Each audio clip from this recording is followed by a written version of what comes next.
Wir befestigen unsere Schnüre an dem kleineren Ring. Das heißt, wir greifen unsere Schnur jeweils in der Mitte und führen die zwei Enden durch die Schlaufe und ziehen das zu.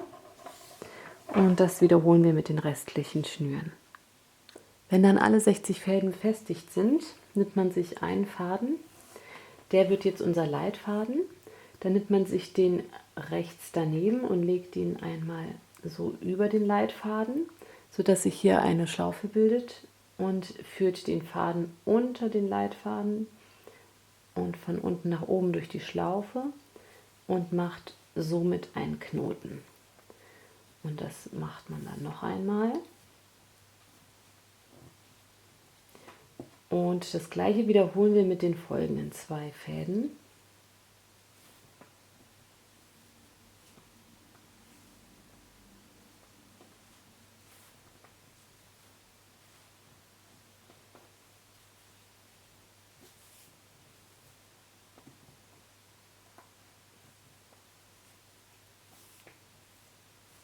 So.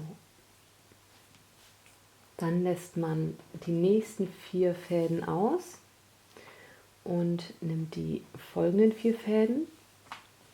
Hier wird der rechte der Leitfaden und dann machen wir das gleiche spiegelverkehrt. Mit jeder Schnur wieder jeweils 2 Knoten.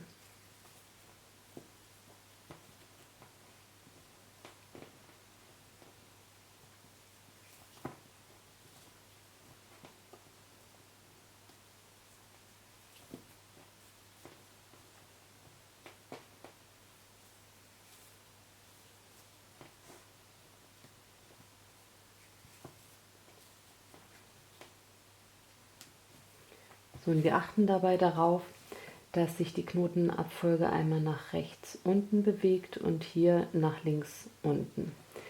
Und das wiederholen wir jetzt mit den übrigen Fäden auch.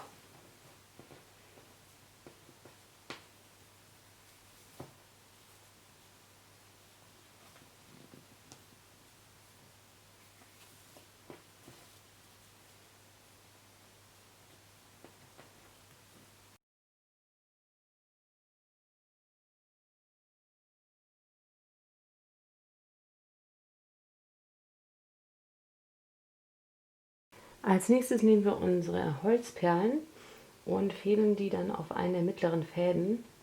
Also wir haben ja hier in der Mitte zwischen diesen beiden Knotenabfolgen 4 Fäden und dann nehmen wir einfach einen mittleren und fädeln da die Perle auf.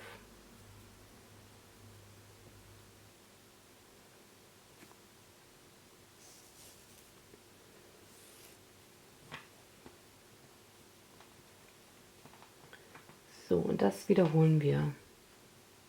Wenn das dann gemacht ist, nimmt man sich den größeren Ring und legt den hier drauf. Und jetzt befestigen wir alle Schnüre an diesem Ring. Das heißt, wir nehmen uns die Schnur und legen sie über den Ring und dann nach unten, von unten nach oben durch die Schlaufe und ziehen das zu. Das gleiche machen wir nochmal. Und dann bildet sich so eine Art Knoten. Und das wiederholen wir mit allen anderen Schnüren auch.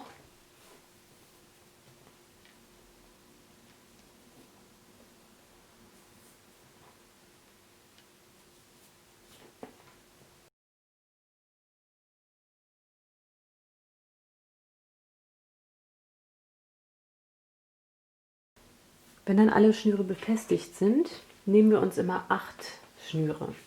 Und zwar sind die quasi mittig zu dieser Perle. Und von diesen 8 Schnüren nehmen wir erstmal die linke, die wird unser Leitfaden.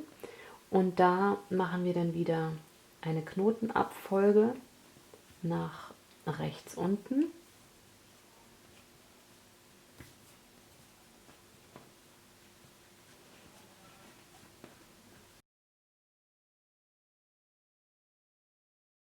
Das gleiche machen wir spiegelverkehrt auf der anderen Seite.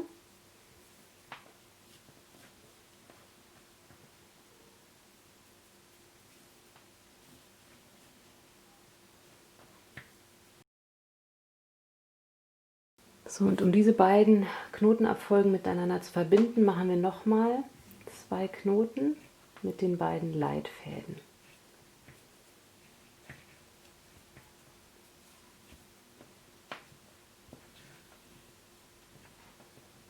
So. So, als nächstes nehmen wir uns den Faden neben der Knotenabfolge und setzen noch mal eine weitere Knotenabfolge direkt darunter.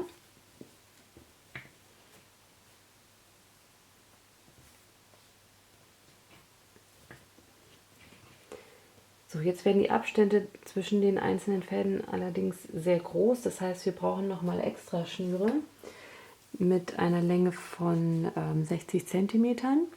Die greifen wir wieder in der Mitte und legen die mit der Schlaufe unter den Leitfaden und greifen die 2 Enden durch die Schlaufe und befestigen somit die neuen Fäden.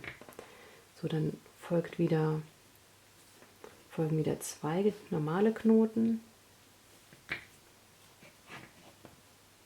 jeweils.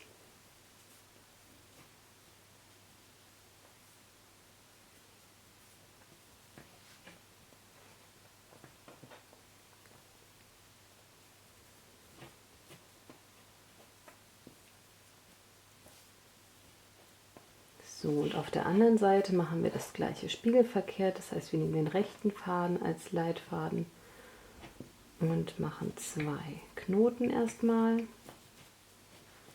Und dann folgt unser zusätzlicher Faden.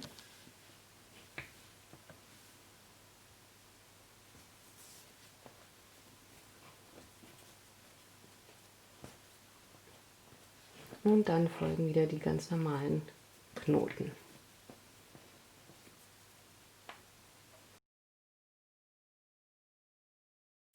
So, und auch hier verbinden wir die beiden Leitfäden wieder miteinander.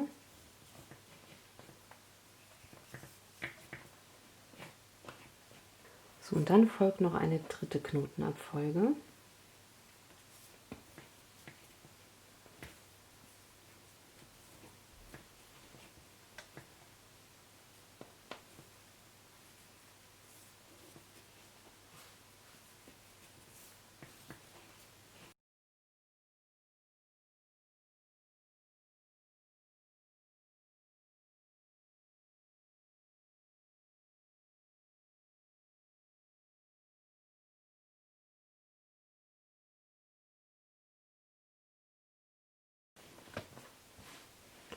So, und dieses Muster wiederholen wir mit den restlichen Fäden.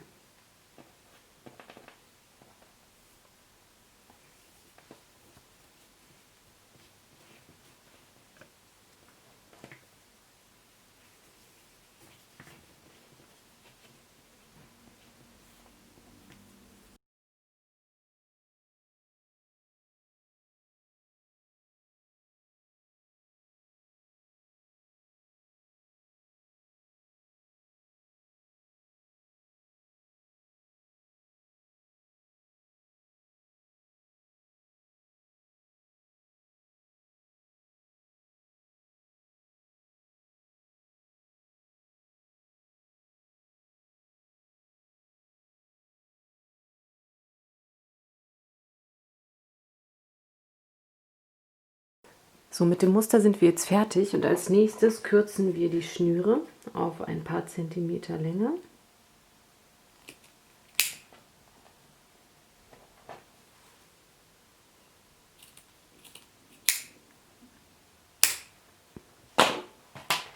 So, und dann nimmt man sich einen Kamm und trennt diese Fäden etwas auf.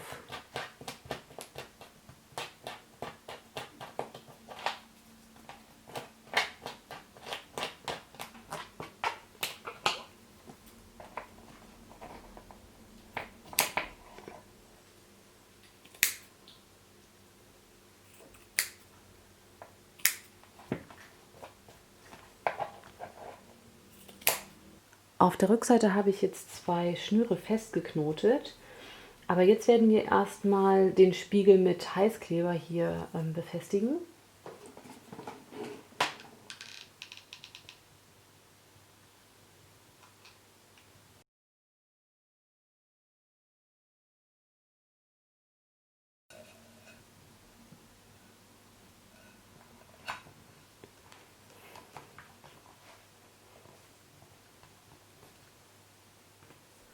So, und dann nimmt man sich die Schnüre und befestigt sie auf der gegenüberliegenden Seite auch mit einem Knoten.